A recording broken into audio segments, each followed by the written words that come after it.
जय श्री श्याम। आज हम डिस्कस करते हैं बीएससी फाइनल फिजिक्स के यूनिट 5 के लेक्चर नंबर 19 के बारे में। और आज हम डिस्कस करेंगे पी शाखा, क्यू शाखा व आर शाखा क्या होती है और इनकी तरंग संख्याओं की वैल्यू क्या होगी उसके बारे में डिस्कस करेंगे। और पी शाखा, क्यू शाखा और आर शाखा किस कंडीशन के अंदर उत्पन्न होती है उसके बारे में, कंपन घूर्णिक स्पेक्ट्रम के बारे में डिस्कस करेंगे। भी अपना टॉपिक चल रहा था, भी अपने एक तो घूर्णन स्पेक्ट्रम के बारे में पढ़ा था, भी किस कंडीशन के अंदर उत्पन्न होता है घूर्णन स्पेक्ट्रम। एक क्या है, भी कंपन स्पेक्ट्रम के बारे में पढ़ा था, भी कंपन स्पेक्ट्रम क्या है, भी किस कंडीशन के अंदर उत्पन्न होता है। और अब हम पढ़ेंगे कंपन घूर्णन स्पेक्ट्रम के बारे में भी डिस्कस किया था। और वहाँ पे क्या है, भी एनर्जी की वैल्यू भी क्या है, भी फाइंड कर ली थी। वहाँ पे जो टोटल एनर्जी होती है कंपन घूर्णन स्पेक्ट्रम के अंदर, वो कंपन ऊर्जा प्लस घूर्णन ऊर्जा का क्या होती है, योग होती है। तो अपने देखते हैं भी कंपन घूर्णन स्पेक्ट्रम, कंपन घूर्णन स्पेक्ट्रम या इसे वर्णक्रम भी बोल देते हैं।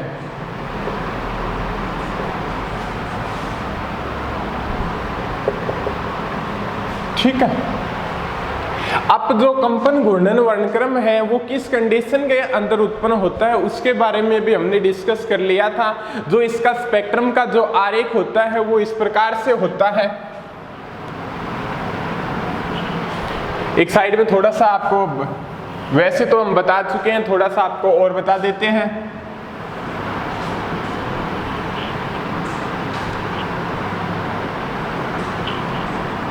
भी ये होता है भी जो कंपन ऊर्जा स्तर की कोटि होती है वो घूर्णन ऊर्जा स्तर की कोटि से क्या होती है, भी बहुत ज्यादा होती है, जिसके कारण क्या होते हैं, विकंपन ऊर्जा स्तर के दोनों ऊर्जा स्तरों के बीच का अंतराल होता है, उसके अंदर घूर्णन ऊर्जा स्तर के भी बहुत से, उसके अंदर घूर्णन ऊर्जा स्तर के भी बहुत अधिक संख्या में क्या हो सकते हैं, या भी दो कंपनिक ऊर्जा स्तरों के मध्य क्या भी घूर्णन ऊर्जा स्तर हो सकते हैं।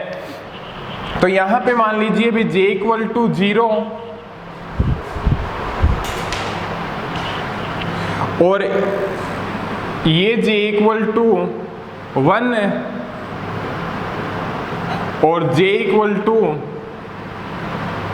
2, ये मान लीजिए भी घूर्णन ऊर्जा स्तर क्या है, भी सॉरी कंपन ऊर्जा स्तर क्या है, भी न्यू है।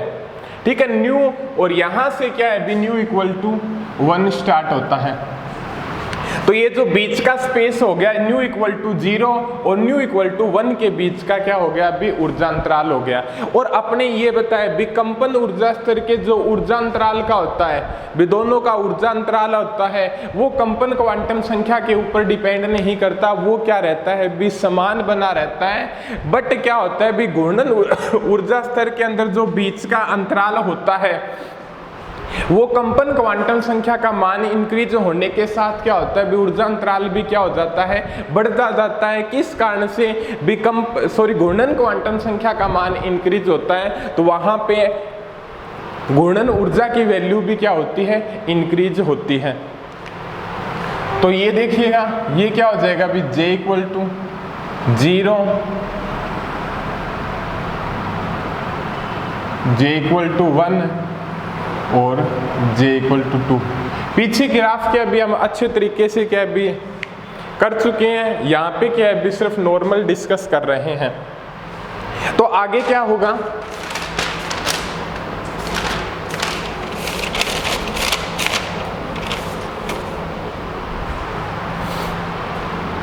अब क्या होता है, विकंपन घूर्णन वर्णक्रम किस कंडीशन के अंदर उत्पन्न होता है। अपने क्या बताया था, भी एक कंपन ऊर्जा स्तर के क्या भी घूर्णन ऊर्जा स्तर तथा दूसरे कंपन ऊर्जा स्तर के घूर्णन ऊर्जा स्तर के दोनों के बीच के स्पेक्ट्रम को क्या बोलते हैं, कंपन घूर्णन स्पेक्ट्रम बोलते हैं।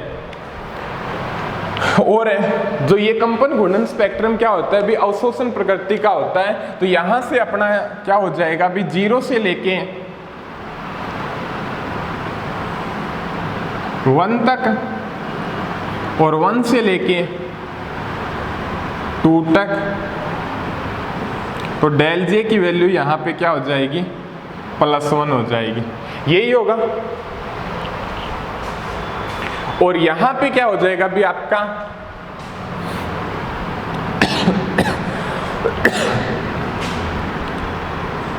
1 से लेके 0 तक और 2 से लेके 1 तक, और यहाँ पे क्या हो जाएगा भी आपका स्पेस जो डेल जे की वैल्यू है -1 हो जाएगी। -1 किस कंडीशन के अंदर होगी, 1 - 2 -1 0 -1 -1 आ जाएगी। ये कंडीशन के यहाँ तक क्या अभी अपना ग्राफ के अभी पीछे वाले लेक्चर के अंदर हो चुका था, ठीक है। अब देखिएगा आगे डिस्कस करते हैं भी अपने यहाँ तक तो क्या है भी अपना ग्राफ पीछे वाले कंडीशन अंदर लेक्चर के अंदर पढ़ चुके थे। अब क्या देखते हैं भी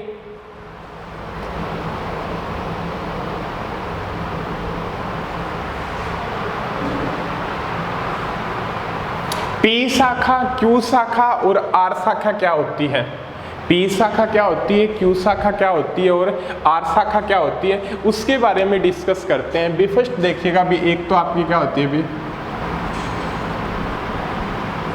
P शाखा और Q शाखा और R शाखा, ये तीनों चीज क्या होती है। P शाखा क्या होती है, जब डेल जे इक्वल टू क्या हो भी -1 हो, जब डेल जे इक्वल टू क्या हो भी आपका -1 हो, तो -1 होगा तो उस कंडीशन के अंदर क्या होगा भी जे -1, ये ही स्पेक्ट्रम बनेगा। यहाँ पे जे की वैल्यू 1 है, 1 से लेके 0 की तरफ जा रहा है तो 1 0 हो गया, 2 है, 2 से क्या भी 1 की तरफ जा रहा है तो 1 क्या हो रहा है भी आपका माइनस हो रहा है। तो इस कंडीशन के अंदर जो शाखा उत्पन्न होगी उसको बोलते हैं भी अपने P शाखा, ठीक है, क्लियर है यहाँ तक। अब दूसरी देखिएगा, डेल जे इक्वल टू +1 हो तो उस कंडीशन के अंदर क्या होता है, J से लेके J+1, भी यहाँ पे क्या है भी J इक्वल टू 0 से लेके क्या तरफ जा रहा है, 1 की तरफ जा रहा है, और यहाँ से 1 से लेके कहाँ जा रहा है, 2 की तरफ जा रहा है। तो इस कंडीशन के अंदर आपके R शाखा उत्पन्न होती है। कौन सी शाखा उत्पन्न होगी, R शाखा उत्पन्न होगी। और जब डेल जे इक्वल टू 0 हो, एक बार बता देते हैं भी आपको, तो इस कंडीशन के अंदर क्या होती है भी Q शाखा उत्पन्न होती है, बट ये कंडीशन आपके सिलेक्शन रूल में नहीं होती, क्योंकि यहाँ पे अपने वर्ण नियम पढ़ते हैं, उसके अंदर कंपन गुणन स्पेक्ट्रम के लिए डेल जे की वैल्यू क्या होनी चाहिए भी +-1 ही होनी चाहिए। तो डेल जे इक्वल टू 0 वाली क्या होती है भी कंडीशन आपके सामने नहीं होती। जे यहाँ पे गुणन क्वांटम संख्या है और न्यू यहाँ पे क्या है भी कंपन क्वांटम संख्या है। तो ये कंडीशन क्या है भी आपकी होती ही नहीं है। तो इस कंडीशन के अंदर क्या होगी भी आपकी कंपन घूर्णन स्पेक्ट्रम के अंदर एक तो P शाखा होगी और एक कंपन घूर्णन स्पेक्ट्रम के अंदर आपकी क्या होगी R शाखा होगी। एक तो कौन सी शाखा होगी P शाखा होगी और एक दूसरी कौन सी शाखा होगी आपकी R शाखा होगी। अब P शाखा व R शाखा के बारे में क्या करते हैं भी तरंग संख्याओं की वैल्यू निकालते हैं और किस प्रकार से तरंग संख्याओं की वैल्यू निकालेंगे उसके बारे में क्या करते हैं भी डिस्कस करते हैं। सबसे पहले देखते हैं भी P शाखा के बारे में।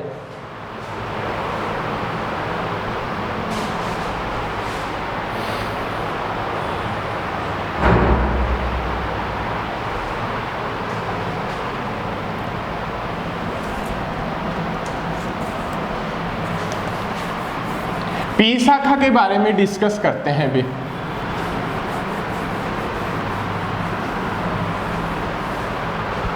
पी शाखा किस कंडीशन के अंदर उत्पन्न होती है उसके बारे में देखते हैं भी। सबसे पहले पी शाखा, कंपन घूर्णन स्पेक्ट्रम के अंदर जो पी शाखा होगी ये होती है भी आपकी पी शाखा, डेल जे इक्वल टू -1 वाली। और आपकी आर शाखा कौन सी होती है भी, ये होती है डेल जे इक्वल टू +1 वाली। तो पी शाखा होगी वो डेल जे इक्वल टू क्या होगा भी वहां पे -1 होगा। और इस कंडीशन के अंदर क्या होगा भी आपका जे से लेके क्या है भी 1 कम हो रहा है, जे -1 हो रहा है। जे बराबर 2 से देखें तो 2 से क्या है भी 1 की तरफ जा रहा है, तो जे बराबर जे से लेके क्या हो रहा है भी यहाँ पे जे -1 हो रहा है।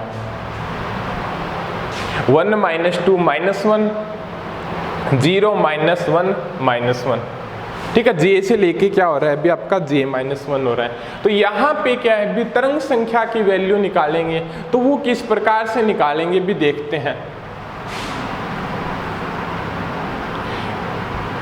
दो ऊर्जा अंतराल क्या होता है भी डेल ई से डिनोट कर दो, दो घूर्णन ऊर्जा स्तरों के भी, ये दो घूर्णन ऊर्जा स्तर हो गए भी का ऊर्जा अंतराल डेल इक्वल टू भी, दो ऊर्जा स्तरों के ऊर्जा अंतराल निकाल लो तो इस प्रकार से निकालते हैं del equal to H new.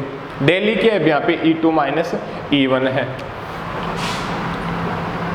H new की वैल्यू क्या होती है भी यहाँ पे C/λ।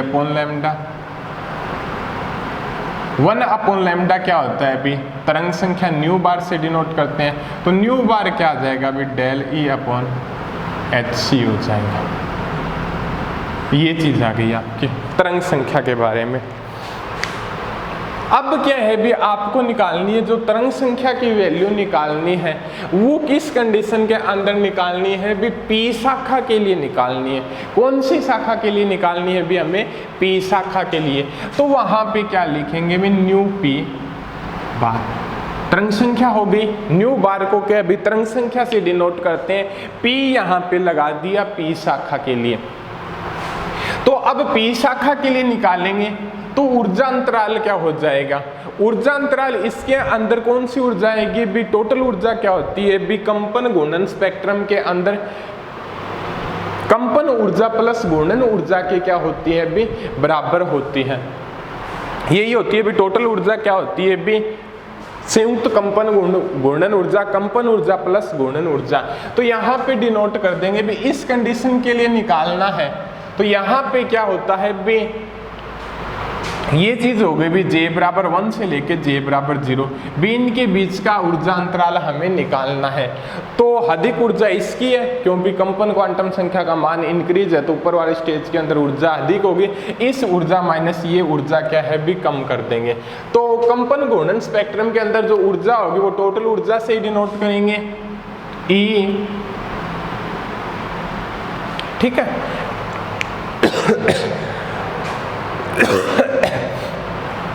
ई न्यू जे लिखते हैं, ये ही लिखते हैं अपने जो टोटल ऊर्जा को, और इसको किस प्रकार से डिनोट करते हैं भी vibrational energy plus rotational energy. तो अपने क्या है भी एक इस स्टेप के लिए निकालें, ठीक है। तो ये माइनस ये हो जाएगा।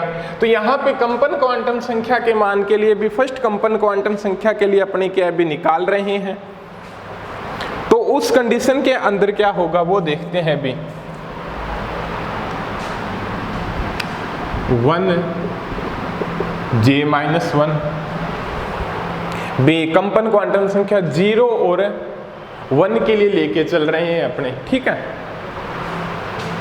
तो 1 से j-1 माइनस नीचे आ रहा है भी 0 वाली स्टेज के अंदर आ रहा है 0 और जी भी अपने इस डायग्राम के अंदर देखें, जीरो न्यू बराबर 0 के अंदर क्या बहुत सारे घूर्णन ऊर्जा स्तर हो सकते हैं, न्यू बराबर 1 के अंदर क्या है भी बहुत सारे घूर्णन ऊर्जा स्तर हो सकते हैं। और एक बात पढ़ी है भी, किसी कंपन ऊर्जा स्तर के घूर्णन ऊर्जा स्तर तथा दूसरे कंपन ऊर्जा स्तर के घूर्णन ऊर्जा स्तर के बीच के स्पेक्ट्रम को क्या बोलते हैं भी, कंपन घूर्णन स्पेक्ट्रम बोलते हैं। और उस कंडीशन के अंदर P शाखा व R शाखा प्राप्त होती है। तो एक कंपन घूर्णन ऊर्जा स्तर क्या हो गया, सॉरी कंपन ऊर्जा स्तर न्यू बराबर 1 हो गया और एक न्यू बराबर 0 हो गया। इनके घूर्णन ऊर्जा स्तरों के बीच में क्या है भी, स्पेक्ट्रम प्राप्त करना है। P शाखा कौन सी कंडीशन के लिए अप्लाई होती है, J से लेके J-1। दोनों का ऊर्जा अंतराल निकाल लेंगे तो मैक्सिमम माइनस मिनिमम घटा देंगे तो J-1 माइनस J, ये चीज हो जाएगी भी आपकी। अपॉन क्या है, डेली हो गया आपका HC, ठीक है, HC हो गया। अब क्या देखिएगा, न्यू पी के 1/HC, यहाँ से नोट दिखाई दे जाएगा, यहाँ पे नोट कर देता हूँ भी। वाइब्रेशनल एनर्जी क्या होती है भी आपकी, रोटेशनल एनर्जी क्या होती है। वाइब्रेशनल एनर्जी क्या होती है भी आपकी, E न्यू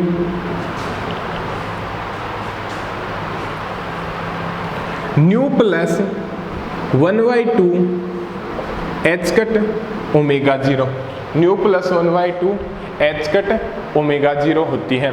और रोटेशनल एनर्जी क्या होती है भी आपकी, H cut square upon 2I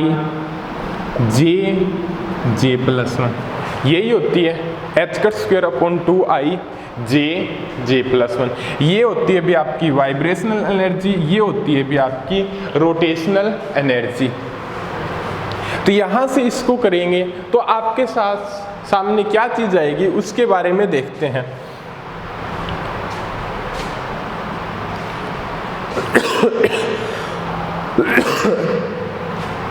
ये E न्यू J है, न्यू बराबर क्या है भी 1 है और J बराबर क्या है भी J-1 है। तो ये क्या होगा भी, वाइब्रेशनल प्लस रोटेशनल एनर्जी का क्या होगा भी, योग होगा। तो किस प्रकार से लिखेंगे उसके बारे में क्या है भी अपने देखते हैं। न्यू के बारे में 1 है, दोनों का योग होगा, ये चीज आएगी पहले, ये और फिर ये, यही होता है 1 plus 1/2 H cut omega 0 plus H cut square upon 2I, J की वैल्यू क्या है यहाँ पे, J-1 है और J की वैल्यू क्या है आपके, J-1 प्लस 1 है, ठीक है, ये चीज हो गई। अब माइनस आगे क्या हो जाएगा भी आपका,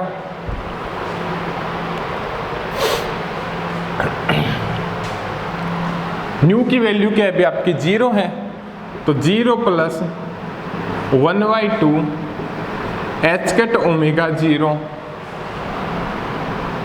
माइनस, सॉरी प्लस आएगा, vibrational plus rotational energy H square upon 2I, J की वैल्यू क्या है भी J, ये J प्लस 1, ये सेम ही रह जाएगा। क्लियर है यहाँ तक। न्यू की बात 1/HC। अब देखिएगा जो कैंसिल आउट हो रहा है उसको क्या है भी कैंसिल आउट कर दो। ये टर्म देखिएगा H कट ओमेगा 0 लिख सकते हैं, plus 1/2 H cut omega 0 minus 1/2 H cut omega 0 cancel out हो जाएगा, ठीक है। प्लस क्या रह जाएगा भी आपके सामने, H square upon 2I J-1 minus 1 plus 1 cancel, J आगे क्या रह जाएगा भी आपका minus H cut square upon 2I जे प्लस 1 और ये चीज आ जाएगी आपके। क्लियर है यहाँ तक आपका?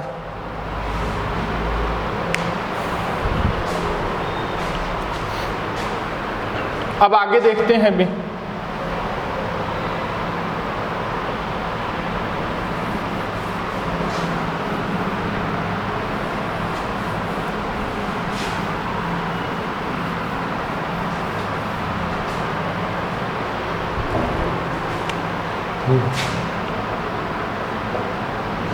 अब यह देखिएगा भी 1/HC H कट ओमेगा 0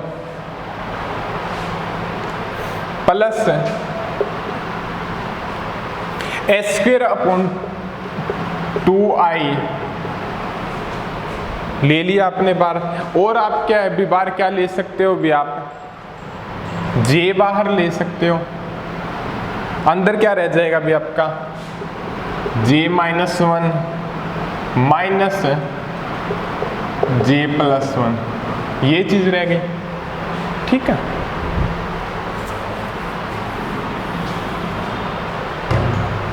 आगे 1/HC H कट ओमेगा 0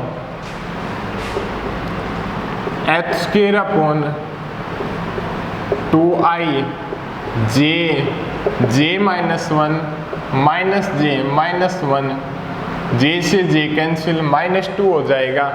तो ये न्यू p की बार है 1/HC H cut omega 0।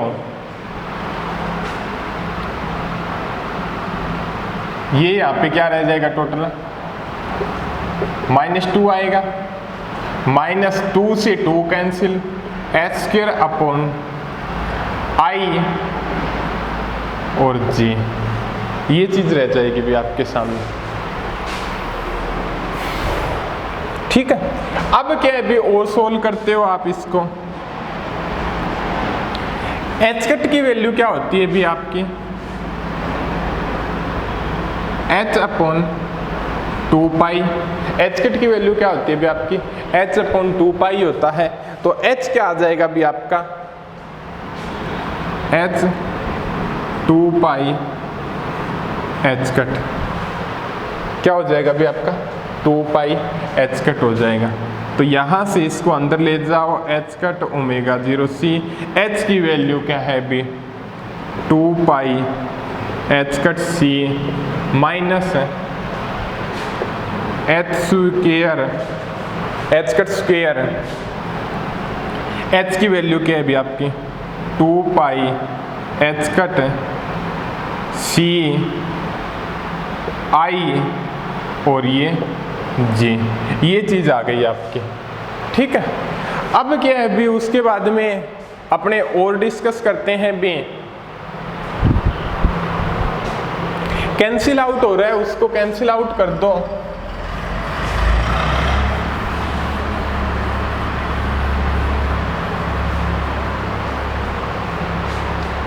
h cut से क्या है भी h कट कैंसिल आउट, तो न्यू p की बार ओमेगा 0 2πc माइनस ये से ये power cancel, h cut 2π ic j, ये चीज आ गई भी आपकी। अब क्या करते हैं भी, एक कंडीशन और देखते हैं, वो क्या होगी भी आपकी, ओमेगा इक्वल टू क्या होता है भी आपका 2π न्यू होता है। ओमेगा यहाँ पे कौन ही आवृत्ति है, न्यू यहाँ पे क्या है बी, सिंपल आवृत्ति होगी। ठीक है, आवृत्ति हो गई ओमेगा अपॉन, थोड़ा सा चेंज करें अपने 2π, न्यू को क्या लिख सकते हैं c अपॉन लैम्डा, तो omega upon 2π c 1 upon lambda क्या हो जाएगी भी आपकी न्यू बार हो जाएगी। ठीक है, तो यहाँ पे ओमेगा अपॉन 2πc क्या आ जाएगा भी आपका न्यू बार आ जाएगा। ठीक है। अब क्या है भी यहाँ पे देखते हैं भी ओमेगा अपॉन 2 पाई न्यू को क्या है भी सी अपॉन लैम्डा के अंदर चेंज कर लिया। 1 अपॉन लैम्डा क्या होता है भी न्यू बार तरंग संख्या के बराबर होती है, तो ओमेगा अपॉन 2 पाई सी क्या हो गया भी न्यू बार के बराबर आ गया।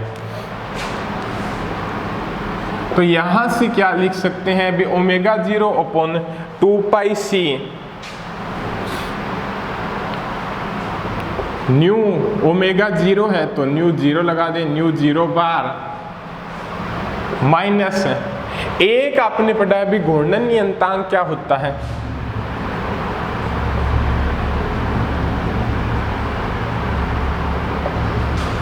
घूर्णन नियतांक आपका क्या होता है भी एच कट अपॉन बी से डिनोट करते हैं 4 पाई आई सी होता है, बी से डिनोट करते हैं, ये क्या होता है भी एच कट अपॉन 4 पाई आई सी होता है। तो यहां से पुट करेंगे तो 2b कर दें, एच कट अपॉन 4 पाई आई सी की वैल्यू करेंगे, 2 से 2 कैंसिल करेंगे, एच कट अपॉन 2 पाई आई सी आ जाएगा 2b जे, ये चीज हो गई। अब क्या है भी आपके पास जो P शाखा के अंदर जो प्राप्त होगी,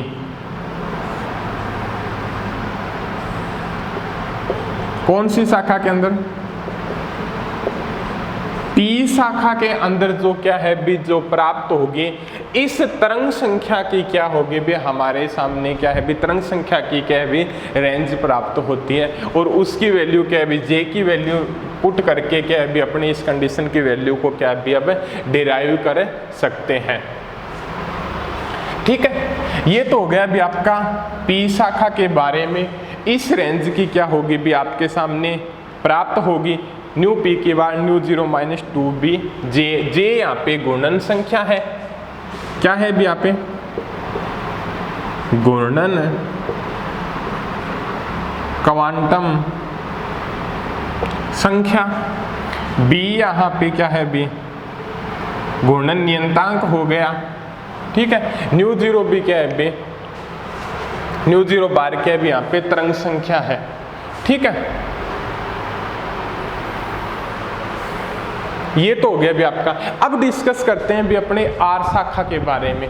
आर शाखा किस कंडीशन के अंदर क्या होती है भी उत्पन्न होती है, उसके बारे में क्या करते हैं भी चर्चा करते हैं।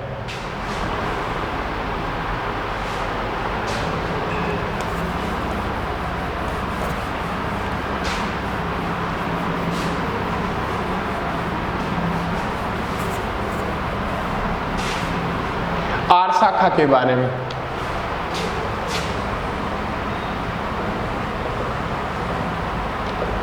आर शाखा के बारे में ये बताता है जो हमारी आर शाखा होती है वो किस कंडीशन के अंदर उत्पन्न होती है। वो उत्पन्न होती है आपकी J से लेके J+1 के अंदर, और यहाँ पे डेल J की वैल्यू क्या होनी चाहिए भी +1 होनी चाहिए। इस कंडीशन के अंदर क्या होगी भी आपकी आर शाखा क्या होगी उत्पन्न होगी। तो आपकी आर शाखा कौन सी हो जाएगी, डेल J+1 हो जाएगी। तो यहाँ से J से लेके J+1 है, J बराबर 0 से लेके कहाँ तक जा रही है, J बराबर 1 तक जा रही है, और यहाँ पे J बराबर 1 से लेके कहाँ तक जा रही है, J बराबर 2 तक जा रही है। मीन्स क्या अभी 1 से लेके 2 हो रहा है, 0 से लेके 1 हो रहा है, तो एक क्या हो रहा है भी आपका इंक्रीज हो रहा है घूर्णन क्वांटम संख्या का मान। तो ये क्या कहलाएगी भी डेल J = +1 कहलाएगी। या आप यहां से लेके यहां तक जा रही तो 1 - 0 1 और 2 - 1 1 हो गया। अब डिस्कस करेंगे भी इससे आगे वाले लेक्चर के अंदर। डायग्राम तो आपको पता चल ही गया भी आर शाखा का इस कंडीशन वाली के डेल J+1 वाली कंपन घूर्णन स्पेक्ट्रम के अंदर क्या कहलाती है भी आपकी आर शाखा कहलाती है।